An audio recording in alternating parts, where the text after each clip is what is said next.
Assalamualaikum warahmatullahi wabarakatuh. Jumpa kembali di channel Sukses Studi Lanjut. Oke teman-teman sekalian, kita akan fokus untuk persiapan di SBMPTN. Kenapa? Karena SNMPTN sudah finalisasi. Sekarang bagaimana kita curahkan energi kita untuk plan B kita ya. Untuk plan B kita dan juga teman-teman yang kemarin belum berkesempatan daftar di SNMPTN, maka ini adalah kesempatan terbesar kita untuk bisa kuliah di kampus yang kita inginkan di tahun 2021. Tentunya melalui jalur SBMPTN. Nah, kita akan kupas tuntas, kita akan bahas tentang berapa sih keketatan prodi SBMPTN khususnya di UNESA.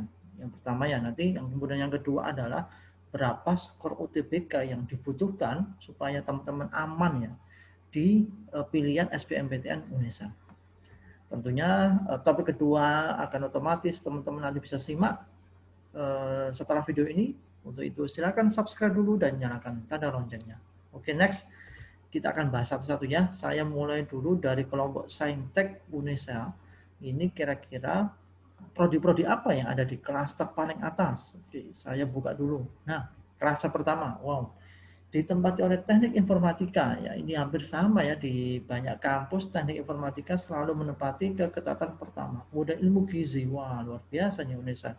Ilmu gizi 4,78, teknik sipil 4,89, teknik mesin 6,57 dan sistem informasi ya. Sistem informasi ini juga hampir di semua kampus menempati kelas pertama karena memang ini jurusan atau prodi yang sedang naik daun ya, dengan harapan ke depan teknologi sistem informasi ini sangat banyak yang membutuhkan sehingga banyak mahasiswa yang tertarik. 6,79 keketatannya.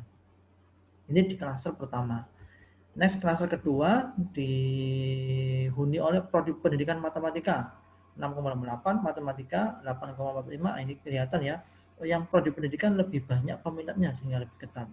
Kemudian teknik elektro ini murninya 8,3, biologi murni 8,81 dan pendidikan biologi 9,15. Ini berkebalikan ya. Kalau biologi yang banyak minatnya yang murni, yang pendidikan malah ada di bawahnya 9,15. Next, di klaster ketiga ada kimia murni 12,76, ada pendidikan kimia 17,05. Ini sangat jauh ini ya. Artinya banyak yang lebih minat kimia murni dibandingkan pendidikan kimia. Kemudian pendidikan sains 17,18, pendidikan teknik bangunan 19,15 dan pendidikan teknik mesin 21,43. Ini cukup besar teman-teman peluangnya dengan keketatan hanya 21,43 ya, ini peluangnya besar sekali. Nah, di klaster keempat ada pendidikan teknologi informasi. Kalau ini juga turunannya dari sistem informasi ya, teknologi informasi 21,95, pendidikan fisika 23,94, fisika murni 24,41. Kelihatan ya, pendidikan lebih banyak diminati dibandingkan yang murni. Pendidikan teknik elektro 29,7 dan ilmu keolahragaan 59,5. Ini peluangnya sangat besar ini ya. Ilmu keolahragaan bisa diterima di UNESA nih, jalur SBMPTN. Ada apa di klaster kelima? Ya, klaster kelima dihuni oleh manajemen. Ini teman-teman, ini adalah prodi baru di UNESA. Tapi bukan S1 tapi D4. Nah, karena tahun kemarin kan masih baru, tahun kemarin belum ada peminatnya. Kuota tahun ini manajemen informatika ada 36 kuotanya, teknik mesin 27, teknik sipil 36, transportasi 36 dan teknik listrik juga 36. Ini terutama bagi teman-teman yang nanti ingin langsung bekerja biasanya. Jadi ini adalah skill untuk D4-nya dengan kuota yang cukup lumayan. Ini bisa menjadi alternatif pilihan teman-teman bisa lolos SBMPTN tahun 2021. Oke, kita akan buka yang kelompok Soshum. Siapakah yang ada di kelas pertama? Ya, wow, ilmu komunikasi ya. Ilmu komunikasi selalu saja menempati urutan teratas ya di setiap kampus ya. Ketat sekali nih 2,91. Kemudian manajemen 3,60, ilmu administrasi negara 3,65, DKV 4,71, akuntansi 4,9. Ini murni ya. PGSD, pendidikan guru sekolah dasar 5,24 dan psikologi 5,34. Ini luar biasa nih. Ketatnya di bawah 5 semua ini ya. Oke, next masuk ke klaster kedua. Nah, klaster kedua ada sastra Inggris 5,56, pendidikan tata boga 5,77, sosiologi 6,24, pendidikan bahasa dan sastra Indonesia 6,24, psikologi pendidikan dan bimbingan 6,48, ekonomi murni 6,70, dan pendidikan bahasa Inggris 7,27. Jarang-jarang ekonomi ada di nomor 13 ini ya. Ya.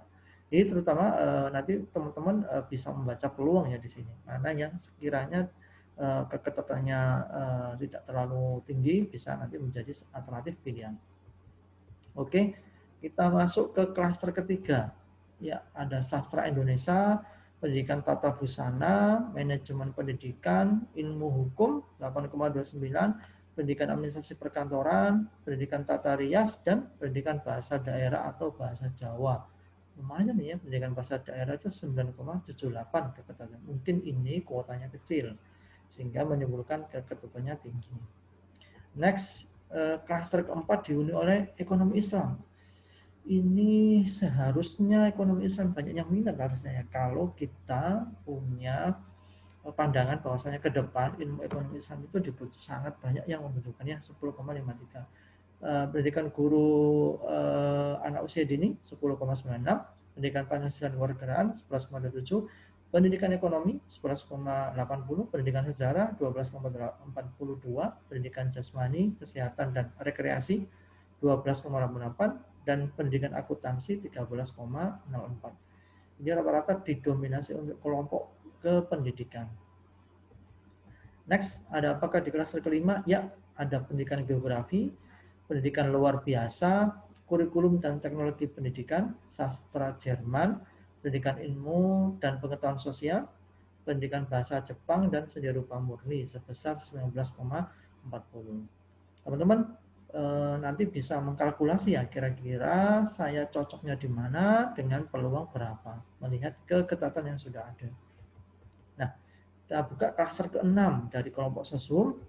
Ya, ada pendidikan kepelatihan olahraga, lumayan ya, 19,83, peluangnya cukup besar ya.